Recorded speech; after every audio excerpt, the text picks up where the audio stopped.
Ready sir ఈరోజు ఆధ్వర్యంలో తెలంగాణలో రాజకీయాలను ఒక హిస్టారిక్ డే. ఎందుకంటే మేము ఒక రాజకీయ కూటమిగా 10 పార్టీలు కలిసి ఏర్పడ్డాం. ఒకళ్ళ మీద ఒకళ్ళు పోటీ ఇవ్వడం, మా అభ్యర్థులందరూ కూడా పరస్పరం అనుకొని కాంటెస్ట్లో అది లోకల్ బాడీ కానీ రేపొద్దున జెడ్పీటీస్ కానీ ఎంపీటీస్ కానీ పోటీ చేస్తాం. రాబోయే రోజుల్లో ఎమ్మెల్యే ఎంపీలకు కూడా అదేవిధంగా కాంటెస్ట్ చేస్తాం. ఆ నిర్ణయం తీసుకున్నాక మేమందరం ఏకం కావడం జరిగింది. ఇది ఒక ఎక్స్పెరిమెంట్ అని ఎందుకంటున్నా అంటే ఈ మధ్య బాగా ఎమర్జ్ అయింది బీసీ కాన్సెప్ట్.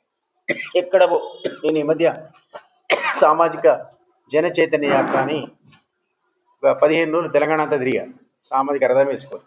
ఆ టైం లోపల నాకు ప్రతి ఊర్లో BC leadership, SC leadership, ST leadership వచ్చి వాళ్ళు కలిసి నేను ఆశ్చర్యపోయినది.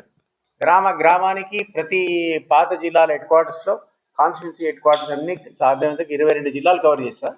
ఎక్కడ చూడు ఒక కొత్త స్పిరిట్. మేమెంతో మాకంతా బహుజనులకి రాజ్యాధికారం, ఈ కాన్సెప్ట్ వచ్చింది. ఇది నిజంగా ఎస్టాబ్లిష్డ్ పొలిటికల్ పార్టీస్ ఒక ఛాలెంజే. కానీ ఈ ఓట్లు చీలిపోకూడదు, వీళ్ళ లోపల ఐక్యమత్యం రావాలి. సో ఆ దిశగా మేమంతా అనుకున్నాం, వై నాట్ బి ట్రై.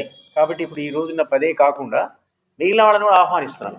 ఈ కూటమిలో చేరితే ఒకళ్ళ మీద వాళ్ళు పోటీ పడకుండా మీ ఓట్లు మీరు కాపాడుకుంటే, అంటే ఎవరికైతే 85% ఓట్లాయో వాళ్ళకు రాజ్యాధికారం రావాలి తప్ప మిగిలిన వాళ్ళు ఊరికినా టైం వచ్చారు చీల్చేస్తున్నారు. డబ్బులు ఇచ్చో మద్యం ఇచ్చో ఈ మనం చూస్తున్నాం ఎలక్షన్స్ అనేది మోకరీ అయిపోయినాయి. కేవలం డబ్బు. ఆ మధ్య మునుగోడుకు నేను చీఫ్ ఎలక్షన్ ఏజెంట్గా పనిచేసిన రాజగోపాల్ గారు మొదటిసారి పోటీ చేస్తే 200 కోట్లు ఖర్చు పెట్టి ఓడిపోయాడు. 200 crores ఎలక్షన్ అంటుంది, 40 lakhs అట లిమిట్ ఎలక్షన్ కమిటీ. ఎక్కడ పోయింది? జోక్ అది. అదేం ఎలక్షన్ రద్దు చేయాలి. సెకండ్ టైం ఆయన 1 year లోపల మళ్ళీ 170 crores ఖర్చు పెట్టాడు. నేను అఫీషియల్ చెప్పకూడదు, చెప్తున్నా. 170 crores పెట్టి గెలిచాడు. ఇది ఎక్కడ డెమోక్రసీ అంటే? ఇప్పుడు ఎవడు గెలిచేటట్టుంది, సామాన్యుడు ఎవడు నిలబడేటట్టుంది. కాబట్టి మేమందరం కూడా ఐకమత్యంగా ఈ అభ్యర్థులకు, నేను అది కూడా చెప్తున్నా, మాట చెప్పకూడదు. యాక్చువల్లీ వాల్ రైటింగ్ మేమే ఇస్తాం, కరపత్రాలు మేమే ఇస్తాం, కండువాలు మేమే ఇస్తాం.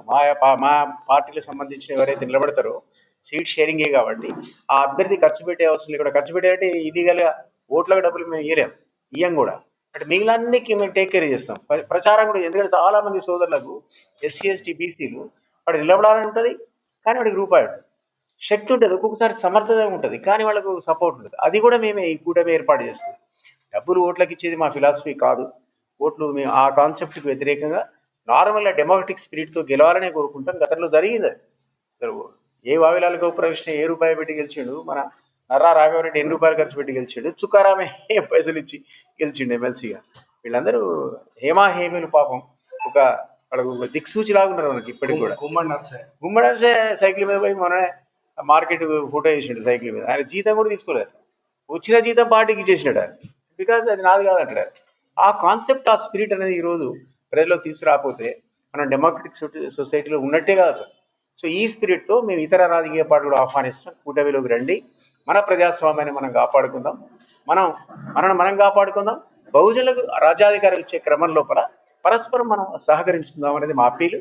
సో రాబోయే రోజుల్లో ఖచ్చితంగా ఇది ఇంకా వైడ్ బేస్డ్ అవుతుంది, ఇతర పార్టీకి ఛార్జ్ అవుతుంది. ఎందుకంటే కాంగ్రెస్ ఫెయిల్ అయింది, టీఆర్ఎస్ 10 ఏళ్ళు అవకాశం ఇస్తే తెలంగాణ, నేను కూడా డే 1 నుంచి ఆ పార్టీలో పనిచేసినాడు.